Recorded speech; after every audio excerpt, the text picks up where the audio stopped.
Paz do Senhor, pessoal, tudo bem? Hoje iniciamos mais um vídeo da aula de número 5, que tem como título Confirmando o Concerto. Essa aula é da revista Tempos de Conquista, Fé e Obediência no livro de Josué. E eu estarei fazendo um resumo breve da lição de hoje.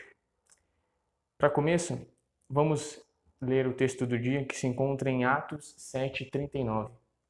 Ao qual nossos pais não quiseram obedecer, antes o rejeitaram, e em seu coração se tornaram ao Egito. A síntese vai dizer: Deus firmou um concerto conosco, mediante a nossa fé em seu Filho Jesus Cristo. Hoje, para a introdução, eu irei iniciar explicando o porquê da circuncisão e o que representava para o povo hebreu. E com o decorrer da lição, estarei mostrando os acontecimentos que aconteceram no arraial de Gilgal para o povo hebreu, que fizeram parte da história do povo hebreu. Estarei explicando também no final da aula e mostrando que o simbolismo da Páscoa e o que ela simboliza para nós nos dias atuais. Para iniciar, vamos iniciar com o primeiro tópico, que tem como título Circuncisão, um pacto de Deus com os hebreus. A circuncisão, ela era a retirada do prepúcio do órgão sexual masculino. Foi um sinal que Deus colocou para a aliança dos descendentes de Abraão. Então, se você era um judeu, você tinha que ser circuncidado. Não há uma concordância entre os teólogos referente ao porquê esse sinal que Deus estabeleceu para os descendentes de Abraão. Mas, como vemos na história, o povo, sem a circuncisão, eles não eram descendentes de Abraão. Esse ato também da circuncisão era visto em povos de outras nações, nações pagãs, que faziam esse mesmo ato. Só que não com o sentido da lei mosaica, mas com o sentido pagão. Os circuncidados eram homens que eram circuncidados. E ali era feita a aliança com Deus. Claro que as mulheres não eram circuncidadas, mas também faziam parte dessa aliança. Homens de 8 dias de nascida tinham que ser circuncidados. Se houvesse algum acontecimento, algum impedimento dos pais em circuncidar o filho, no dia posterior ele já tinha que ser circuncidado. A circuncisão também era um ato de fé e obediência que o povo tinha referente a Deus. Sem a obediência e sem a fé em Deus, a circuncisão não valeria de nada. Então vemos que o Antigo Testamento ele não só enfatiza o sentido físico, mas também espiritual. E como vemos, Josué precisava circuncidar a nova geração que cresceu no deserto, pois eles não entrariam na cidade de Canaã, na terra prometida. Mas, com o passar do tempo, as pessoas começaram, a primeira geração, como lemos aqui no texto do dia, voltou-se com o seu coração para o Egito. Então Josué teria que estabelecer novamente esse ato da circuncisão, para ter uma aliança novamente com Deus, a nova geração. O próprio Jesus, ele foi circuncidado, como vemos Lucas descrevendo. Jesus, por ser um judeu, precisava cumprir os preceitos judaicos. Então ele foi circuncidado também.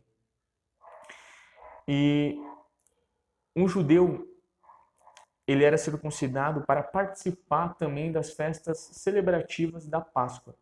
Se você não era circuncidado, você não podia participar da Páscoa e nem mesmo ser guerreiro.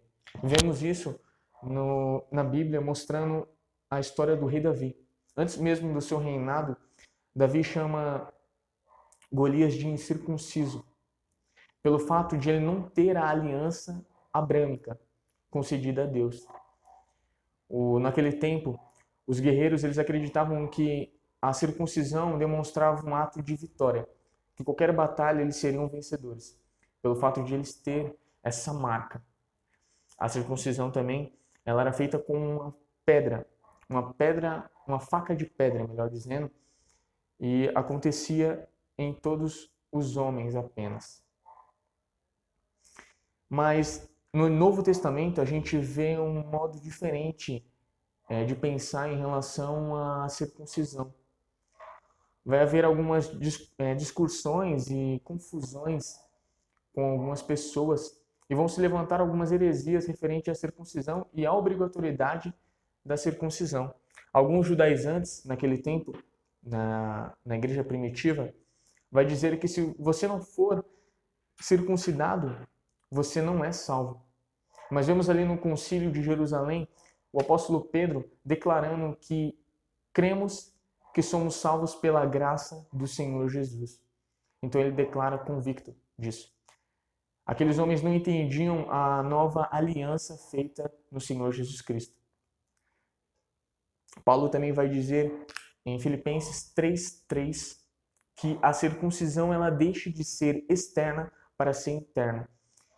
Ele vai dizer que a circuncisão já não é mais física, mas sim espiritual. Então, o sentido que o Novo Testamento vai trazer para nós em relação à circuncisão é o fato de que ele tem um sentido mais interior, mais espiritual. Paulo vai até dizer para a igreja dos Gálatas que ele carrega em si as marcas de Cristo. Não era necessário uma marca exterior, mas sim interior, para diferenciar você dos demais, mostrando que você é um cristão, que você tem aliança em Cristo. Cristo, no momento em que derramou o seu sangue no Calvário, ele quebrou esses preceitos judaicos, quebrou a lei mosaica. Então ele deixou claro que já não é mais necessário a gente cumprir esses ritos, esses rituais assim. E agora vamos falar do segundo tópico. O segundo tópico tem como título Um lugar em Gilgal. Gilgal, depois que o povo hebreu passou o Rio Jordão, eles foram sentido a Canaã. E ali a Bíblia vai dizer que eles fizeram um arraial numa cidade em Gilgal. Gilgal é tão importante na história dos hebreus que mostra ali que o concerto e a aliança com Deus foi renovada. Aquela geração que pecou contra Deus, foi estabelecido agora um concerto novamente ali em Gilgal. Gilgal ficava ao leste, a Bíblia vai dizer, Gilgal ficava ao leste da cidade de Jericó. E ali, o tempo de peregrinação já teria acabado. O tempo de maná que descia do céu já não era mais necessário, pois seria tirado ali o alimento da própria terra. A água da pedra não sairia mais, pois eles ali tomariam água da própria chuva. Então agora era tempo de descanso. Era um tempo de refrigério. Deus estava estabelecendo ali a terra da cidade de Canaã para o povo hebreu.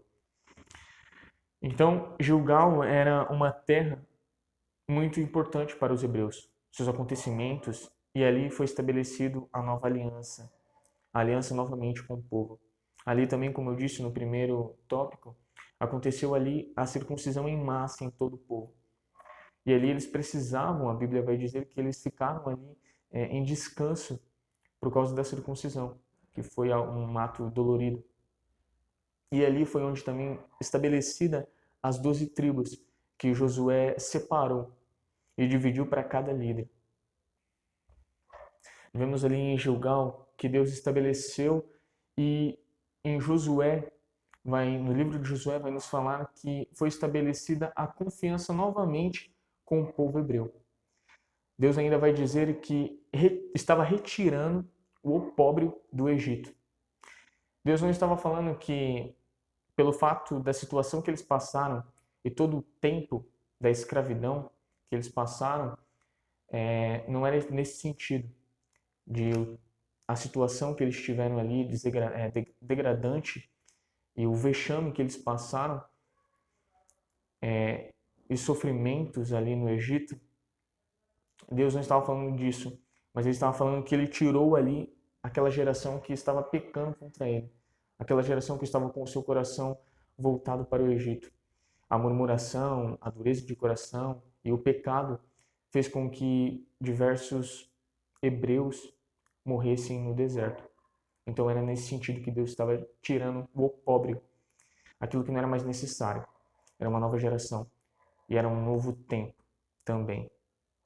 Por isso é importante Gilgal na história dos hebreus. Agora vamos para o terceiro tópico, a celebração da Páscoa. Quando foi feita a primeira Páscoa? A primeira Páscoa ela foi estabelecida por Deus, para que o povo não esquecesse de que eles foram libertos da escravidão do Egito. Como sabemos, a escravidão ela durou 400 anos. Esse foi o tempo de escravatura, o tempo que o povo sofreu, que o povo estava perdido, na época em que o povo estava sofrendo na mão do Egito. Então, Deus ali estabelece uma celebração, mostrando que naquele momento eles estariam livres das mãos do faraó. Naquele instante, Deus prepara e pede para que Moisés fale com o povo que eles fizessem a primeira celebração, que pegassem cada família, pegassem uma ovelha, um cordeiro, e fritasse a sua carne, e com o seu sangue passasse nos umbrais das portas e também nos batentes, para que quando o anjo da morte, a 10ª praga, a última praga, passasse, não ferisse o povo de Deus, mas que matasse somente os primogênitos. E ali seria um momento do início da saída do povo ali do Egito. Naquele instante, o povo fez o que Moisés pediu, como Deus tinha ordenado, matou um cordeiro, passou seu sangue nos umbrais, fritaram aquela carne, comeram com ervas amargas, comeram e também pães asmos, e eles fizeram aquela celebração. Aquilo era para estabelecer para o povo, para que eles não viessem se esquecer de o que Deus fez àquela geração e o que o Deus ainda ia fazer. Vemos que a Páscoa naquele tempo tinha grande importância. Para o povo hebreu era uma libertação. Eles faziam isso porque foram libertos da escravidão. Faziam isso para não esquecer do Deus Todo-Poderoso e o que Deus tinha feito àquela geração. Mas nos dias atuais, e com o passar do tempo, e com o passar dos séculos, ela foi perdendo esse sentido, o verdadeiro sentido da Páscoa. Nos dias atuais, a Páscoa contemporânea, ela é sinônimo de coelho, de Páscoa, de feriados. Para nós, hoje em dia, é um tempo de se panturrar de chocolate, mas essa não é a Páscoa que a Bíblia me ensina. A Páscoa dos judeus ali, em todo momento, apontava a Cristo, ao Calvário. O que me faz lembrar da terceira lição que a gente estudou, que falava sobre a meretriz de Jericó, Raabe. A meretriz de Jericó, como vemos, e temos um vídeo também dessa aula, ela teve confiança e colocou a sua fé em ação em Deus.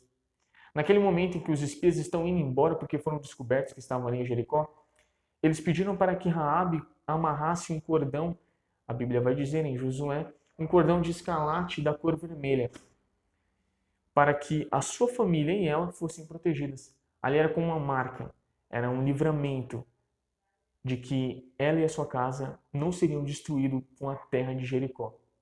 Eles estavam protegidos.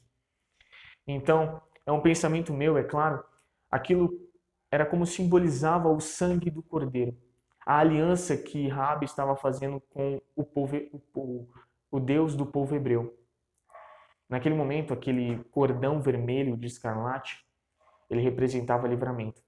Ele representava a liberdade de Raabe, a proteção. E era a mesma coisa que significava para aquele povo hebreu. Aquele sangue que eles estavam passando em seus batentes, nos umbrais das suas portas, simbolizava que eles estavam libertos. O próprio significado da Páscoa no hebraico vai significar passar por cima. Deus estava livrando o povo do seu juízo iminente ao Egito. E foi o que Deus fez com Raabe também. E é interessante porque aquela Páscoa ali, o cordeiro que eles estavam matando, sacrificando, melhor dizendo, apontava para Jesus Cristo. apontava para o verdadeiro Cordeiro Pascal, que é a nossa Páscoa. Esse é o significado da Páscoa. É aquele que, quando João Batista viu pela primeira vez, disse: Eis aí, o Cordeiro que tira o pecado do mundo. Cristo não foi apenas um Cordeiro que tirou o pecado de uma pessoa, ou de uma família, ou apenas de uma nação, mas foi aquele que libertou todo o mundo, tirou o pecado da humanidade. Esse é o significado da verdadeira Páscoa. Foi estabelecido para eles, naquele tempo, que eles comemorassem a Páscoa no dia 10 de Abib, ou no dia 10 de Nissan. Não irei explicar porque foge um pouco do contexto da lição, mas convido vocês a ver a aula de número 4, que foi ministrada pelo nosso professor Esdras. Ele trouxe uma explicação muito interessante sobre esse dia, e vocês vão entender melhor. Então, era isso que significava, essa era a importância para o povo. E ali, todo momento, Deus estava mostrando e apontando para Jesus Cristo, para o verdadeiro Cordeiro, o Cordeiro de Deus imaculado, o próprio Deus que se fez semelhança ao homem para morrer em nosso lugar. Nos substituiu e sofreu em nosso lugar. Cristo é a nossa Páscoa. Esse é o verdadeiro significado, a essência. Pessoal, eu agradeço pelo tempo que vocês estiveram aqui me escutando. Foi uma aula resumida da aula 5. Foi um conteúdo meio básico, mas bem resumido, porque é um conteúdo muito extenso. Mas espero que vocês tenham entendido. E peço para que vocês acompanhem as nossas aulas, conforme a gente for postando. Deixe o seu like, curte, compartilhe esse vídeo, o link desse vídeo com as demais pessoas. Seja um compartilhador do Evangelho. Estamos aqui ministrando, o foco central do nosso canal é isso. É passar para vocês as Escrituras, o Evangelho, nesse tempo. E compartilhe, se inscreva, assista o nosso vídeo da lição 4, é um vídeo muito bom, você vai aprender. E, pessoal, vejo vocês no próximo vídeo. Tchau, tchau.